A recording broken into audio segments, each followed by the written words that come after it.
उत्तर पूर्वी दिल्ली के Laxmi Nagar Veer Savarkar block market की कंप्यूटर रिपेयरिंग की 9 दुकानों को एनजीटी के निर्देश पर प्रदूषण कंट्रोल कमेटी ने सील किया है। एनजीटी के निर्देश पर 9 ऐसी दुकानों को सील किया गया है जो ई कचरा दिल्ली प्रदूषण कंट्रोल के बजाय कबाड़ी वालों को देते थे। ये एनजीटी के निर्देश के अनुसार डीपीसीसी वालों के पास कोई कॉल आई होगी, उन्होंने ये कहा होगा कि दिल्ली के अंदर ई वेस्ट की जो ये हमारे पुराने रिपेयरिंग का काम करते हैं, जो ये थोड़ा अपने सामान को जो बिल्कुल कंडम होता है वो कबाड़ी को देते हैं, वो क्यों दिया जा रहा है। इसको ऑथराइज जो उनके द्वारा बनाए हुए हैं उनको ई वेस्टिंग का सामान दिया जाए, जिसकी नॉलेज मार्केट के अधिकांश लोगों को नहीं थी। इन्होंने कुछ दिन पहले यहाँ सर्वे किया था जिसमें हमने पूरा सहयोग दिया, चंद दिन पहले। तो इन्होंने कहा ठीक है, हमने कहा आप एक मीटिंग हमारे साथ कर लीजिए, हम पूरे अपने ब्लॉक के जितने भी दुकानदार भाई हैं उनको लेकर बैठेंगे, आप उन्हें समझाइए, जो भी आपके दिशा निर्देश होंगे उसको हम पालन करेंगे। जो मेरी पूरी मार्केट करने को तैयार थी। इस बीच में हमने इनसे समय मांगा, जो आज का बुधवार 14 तारीख का था, कि ये बात अभी हाल ही चर्चा में चल रही थी इसी मंथ से 30 सितंबर के बाद में, कि सर आप हमें थोड़ा टाइम मीटिंग कर लीजिए।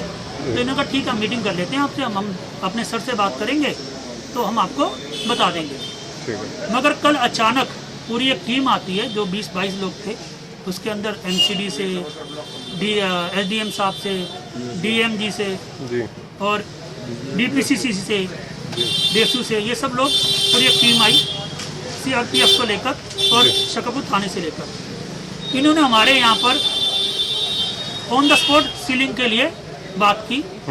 हमने कहा आप ऐसा है कि हमारे यहाँ सर्वे, हमने आपको कहा था हमें वक्त देना चाहिए और या कोई नोटिस इशू करना चाहिए था आपको, जो इन्होंने हमें पहले बीच में कहा था हम आपको नोटिस इशू करेंगे, वो नोटिस इशू किसी को नहीं हुए। हमने पहले उनको कहा हमें कोई नोटिस नहीं मिला, हम आपको सील नहीं करने देंगे। तो उन्होंने कहा हम नोटिस इशू नहीं करते। इन बातों में 2 बातों फर्क आ गया। दुकानदार भ्रम मेरा, दुकानदार को कोई जानकारी नहीं थी। उन्होंने फिर सभी दुकानदार 9 दुकानदारों को एक एक करके बाहर निकाला।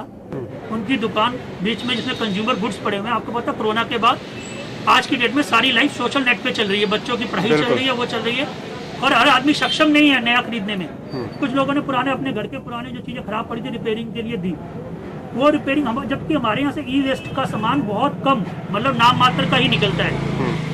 उन्होंने कल कोई सुनवाई नहीं की, जबकि मेरी वहाँ पर शर्मा जी से ही बात हुई, उन्होंने हमें पूरा समझाया, सहयोग दिया। हमने कोई ऐसा फिर विरोध नहीं किया कि कोई बात नहीं सर, हम आपके दिशा निर्देशों की अगर हमारी कोई कमी है तो आप वो कार्य कर सकते हैं, हम विरोध नहीं कर रहे, मगर हम समझना जरूर चाहते हैं, हमारी ये रिक्वेस्ट है।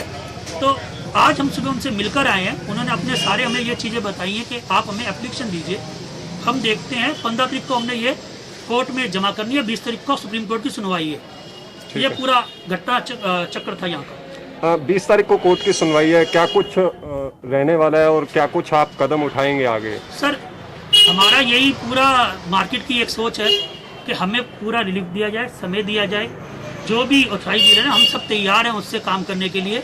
खाली ई वेस्टिंग सामान देने के लिए, यहाँ कोई धूल मिट्टी नहीं उड़ रही, यहाँ कोई सामान बाहर नहीं फेंका जाता।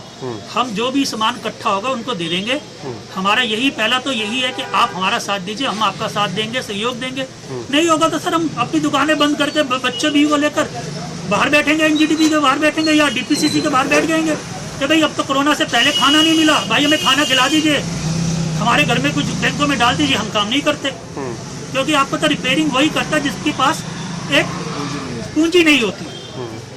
और रिपेयरिंग इस देश के अंदर कोई हाई क्लास नहीं है, सारा मध्यम गरीब मध्य परिवार ही है जिनको इस चीज की जरूरत पड़ती है। कौन पुरानी चीज इस्तेमाल करता है? अगर हम उसको सही करके अपनी मार्केट में एक तरफ से देश के प्रधानमंत्री कहते हैं आत्मनिर्भर बनो, तो आत्मनिर्भरता कहाँ गई? इस बात को लेकर मार्केट एसोसिएशन के प्रेसिडेंट पवन अरोड़ा ने एनजीटी की कार्रवाई पर ऐतराज उठाया है। उनका कहना था कि एनजीटी को अपने दिशा निर्देश दुकानदारों को पहले बताने चाहिए थे। Live for India Hindi news के लिए रविंदर कुमार की रिपोर्ट।